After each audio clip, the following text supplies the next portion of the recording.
AirDroid Parental Control Honest Review. So you know the kind of app that promises to give you full control over your kid's phone, screen mirroring, app blocking, location, website restrictions, but in practice turns into a buggy mess.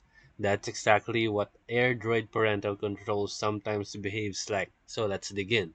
They market this app like it's an all-in-one parental superhero. Real-time monitoring app limits, content filters, geofencing, device invisibility, you name it. But here's where the problems start rolling in. First, the user complaints. On the Google Play Store, people report that features stop working after updates. And then the downtime scheduling fails.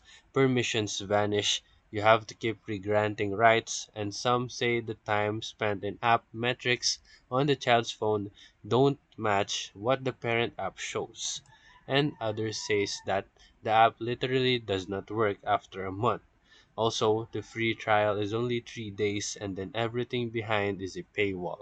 On the flip side, reviews and validators praise its feature set, the National Parenting Center, that gives it a seal of approval, saying the testers found it easy to use and a good all-in-one bundle.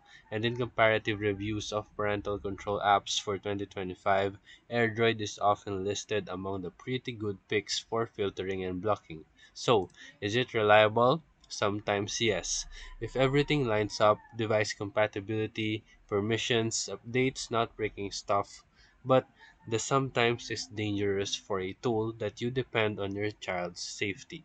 So, for final verdict, AirDroid Parental Control is legit in its promises and features, but in my testing and through the user's feedback, it's not consistently reliable.